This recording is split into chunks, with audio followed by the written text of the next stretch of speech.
Assalamualaikum warahmatullahi wabarakatuh. Bismillahirrahmanirrahim. Selamat berjumpa kembali anak-anakku semua dalam seri video pembelajaran. Dalam video kita kali ini kita akan belajar tentang kelanjutan materi yang sudah kita pelajari kemarin, yaitu tentang darah. Di video ini kita akan belajar tentang bagian-bagian darah.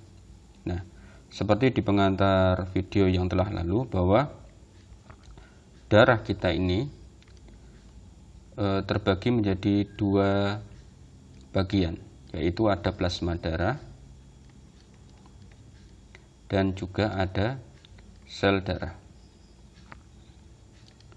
Sel darah ini nanti pada akhirnya akan terbagi menjadi tiga jenis, yaitu ada sel darah merah atau disebut dengan eritrosit,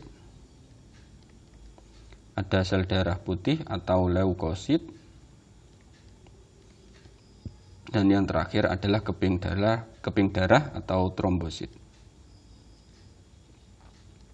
Nah, anak-anakku semua, kita dalam video kita kali ini kita akan membahas tentang bagian-bagian darah itu. Mari kita lihat, kita sesuaikan dengan buku kalian, bahwa komposisi darah itu 55%-nya adalah plasma darah dan 45%-nya adalah sel darah. Jadi plasma darah sedikit lebih banyak daripada sel darah. Nah, sel darah sendiri tadi sudah kita jelaskan bahwa sel darah itu ada sel darah merah, nama lainnya eritrosit, kemudian ada sel darah putih, leukosit, dan juga ada keping darah atau trombosit. Nah, sekarang kita pelajari satu persatu. Plasma darah itu, jadi kalau secara umum darah kan berwarna merah, itu darah sudah tercampur.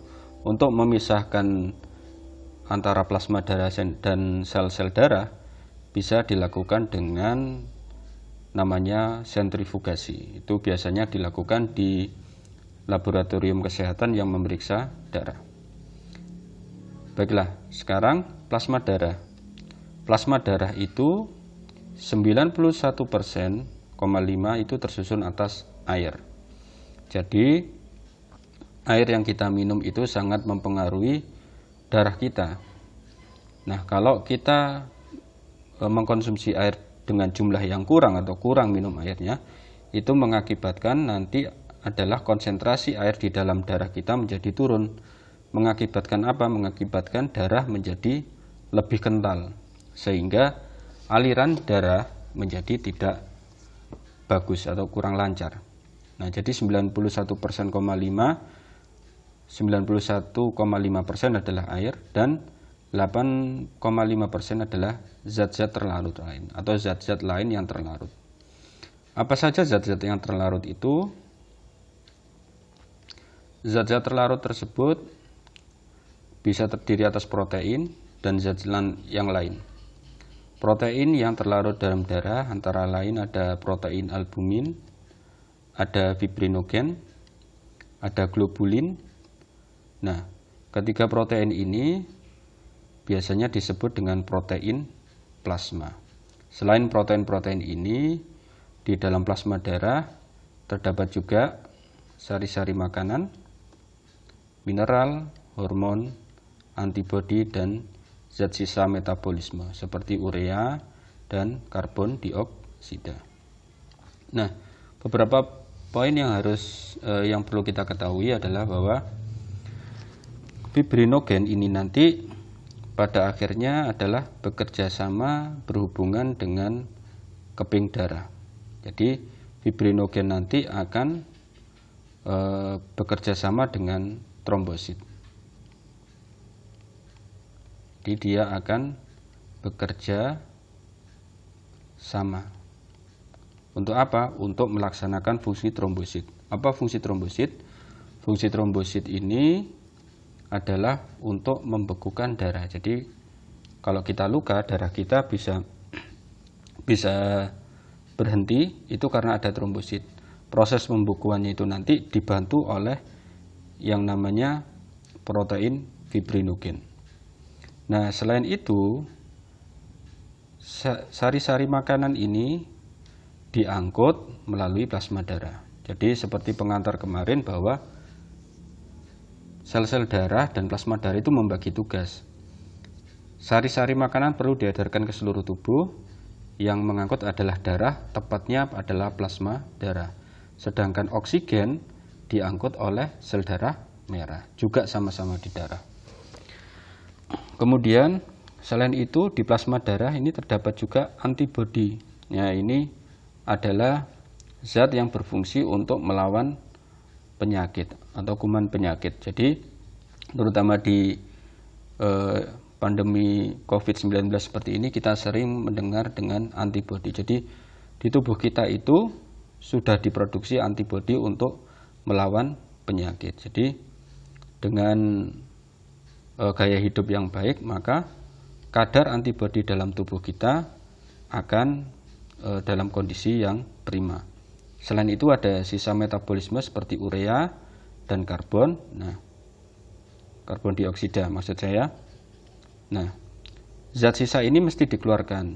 Nah, kalau urea itu dikeluarkan lewat dengan urin bersama dengan air kencing atau urin, sedangkan karbon dioksida dikeluarkan saat kita bernafas atau lewat pernafasan. Jadi ini dikeluarkan. Jadi ini sekilas tentang plasma darah. Jadi plasma darah itu untuk pertahanan tubuh, dia berfungsi untuk pertahanan tubuh yaitu antibodi, untuk hormon, untuk mineral, untuk mengedarkan sari-sari makanan, dan fungsi-fungsi yang lain. Kemudian kita lanjutkan, yaitu sel darah merah. Sel darah merah atau nama lainnya adalah eritrosit. Nah, sel darah merah ini berbentuk bulat pipih dengan bagian tengahnya cekung. Atau kalau kita gambarkan hampir mirip seperti donat, cuma tengahnya tidak berlubang, hanya cekung ke dalam. Nah, sel darah merah ini tidak memiliki inti sel seperti sel pada umumnya. Warna merah pada sel darah merah ini disebabkan oleh hemoglobin atau Hb. Nah, jadi ini adalah salah satu zat yang terkandung ada di sel darah merah yang menjadikan sel darah merah warna merah itu ada atau dominan pada darah itu adalah hemoglobin. Hemoglobin ini merupakan protein juga, sama seperti protein yang ada di plasma darah. Nah, dan dia mengandung unsur zat besi. Jadi kalau kita kekurangan darah biasanya dianjurkan minum tambah darah. Tambah darah itu sebenarnya adalah menambah unsur besi. Bisa didapatkan secara alami misalnya lewat makan bayam juga. Nah, apa fungsinya hemoglobin? Hb atau hemoglobin ini punya fungsi untuk mengikat oksigen atau O2. Nah, jadi dia mengikat oksigen, kemudian oksigen itu dibawa ke seluruh tubuh. Bagaimana reaksinya? Jadi ya, ini kita misalkan adalah paru-paru. Nah, begitu ada oksigen masuk, maka ini adalah pembuluh darah. Oksigen ini akan berikatan dengan Hb, seperti dengan reaksi di sini. Hemoglobin bertemu dengan oksigen akan membentuk senyawa namanya oksihemoglobin atau HbO2. Jadi oksigen ini diikat oleh hemoglobin, kemudian lewat aliran darah oksigen ini dibawa ke seluruh tubuh. Nah, kemudian setelah darah ini mengantarkan oksigen ke seluruh tubuh, maka dari seluruh tubuh oksigen ini akan diberikan kepada sel tubuh. Jadi kalau kita gambarkan di sini, ini sel tubuh. Nah, oksigen dibawa ke sini. Kemudian darah membawa kembali ke sini CO2. Juga berikatan dengan hemoglobin, kemudian CO2 diberikan ke paru-paru, kemudian CO2 ini dikeluarkan.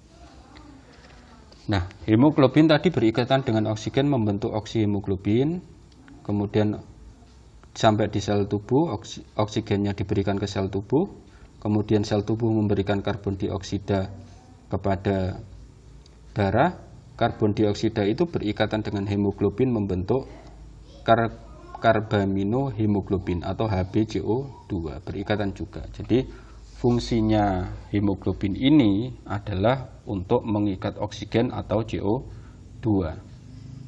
Nah, jadi sel darah merah fungsi utamanya adalah untuk mengikat oksigen dan karbon dioksida lewat apa? Lewat protein hemoglobin.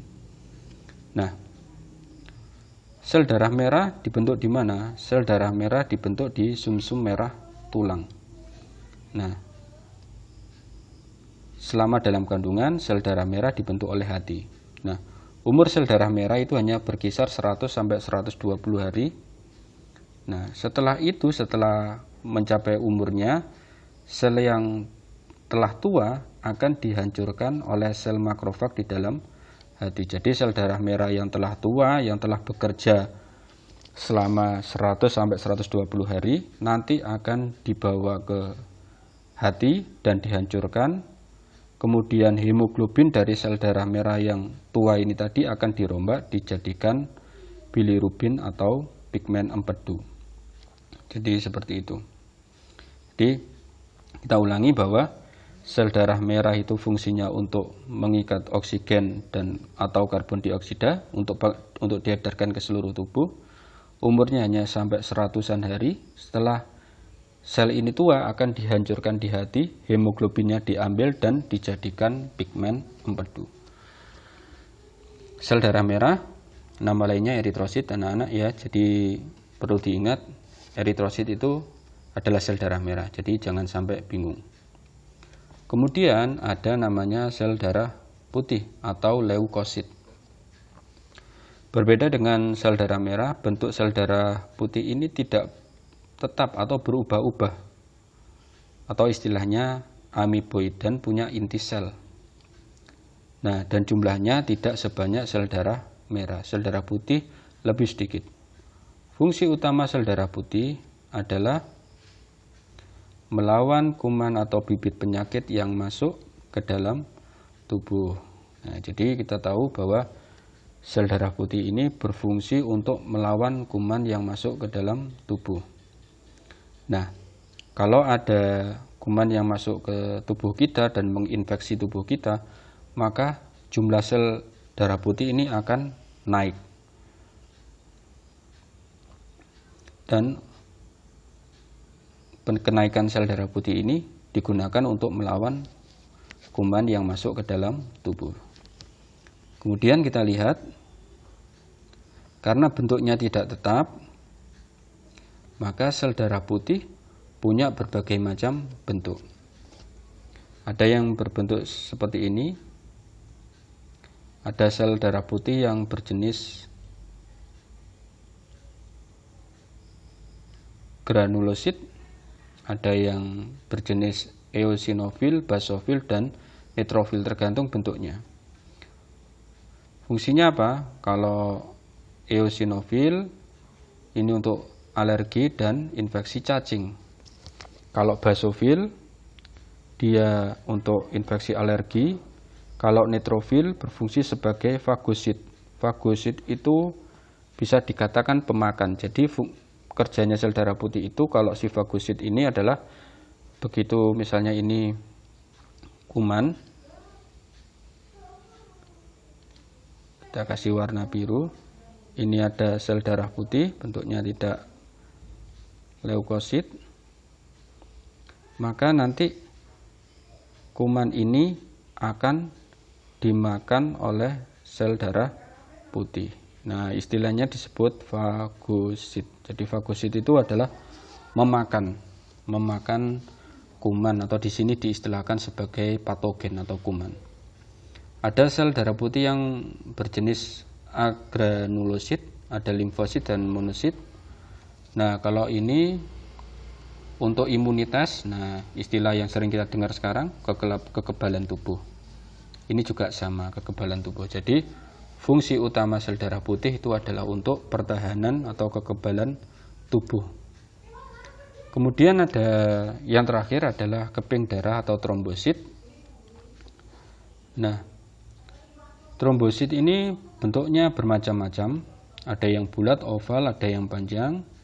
Tetapi trombosit ini atau keping darah punya fungsi utama, yaitu untuk membekukan luka. Jadi kalau kita luka, maka luka ini nanti akan, darah yang keluar dari luka ini akan ditutup oleh trombosit. Nah, tadi di awal kita sudah singgung bahwa ada hubungannya dengan fibrinogen.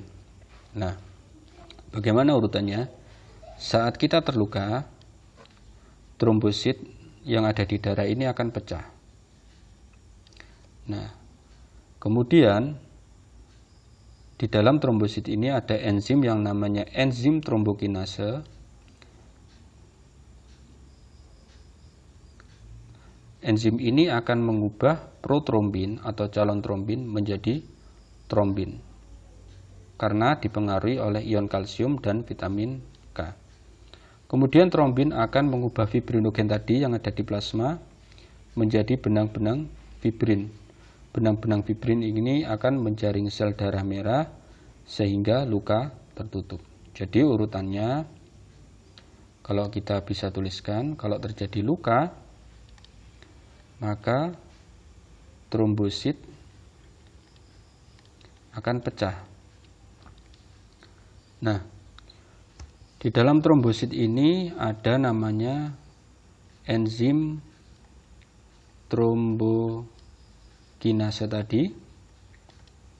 Nah, fungsinya si enzim ini adalah untuk mengubah protrombin menjadi trombin. Nah, pengubahan protrombin menjadi trombin oleh enzim ini dipengaruhi oleh ion kalsium dan juga vitamin K. Selanjutnya, trombin ini akan mengubah fibrinogen. Saya tulis di bawah. Fibrinogen menjadi fibrin atau benang-benang fibrin, dan benang fibrin ini nanti digunakan untuk menutup luka. Nah, gambaran lebih jelas dapat kalian lihat di gambar ini. Ini adalah gambar sel darah yang luka, misalnya jatuh, kemudian sel darah merah keluar, kemudian trombosit akan pecah, akan menghasilkan enzim trombokinase. Enzim trombokinase tadi dipengaruhi vitamin K dan kalsium akan mengubah protrombin menjadi trombin. Trombin kemudian akan mengubah fibrinogen menjadi fibrin, kemudian fibrin ini adalah benang-benang seperti ini dan akan menghambat sel darah merah untuk keluar dan akhirnya tertutup. Nah, jadi anak-anakku semua, kalau kita ulang sedikit bahwa di bagian sel darah tadi ada plasma, sel darah merah, sel darah putih, dan keping darah, eritrosit, leukosit, dan trombosit.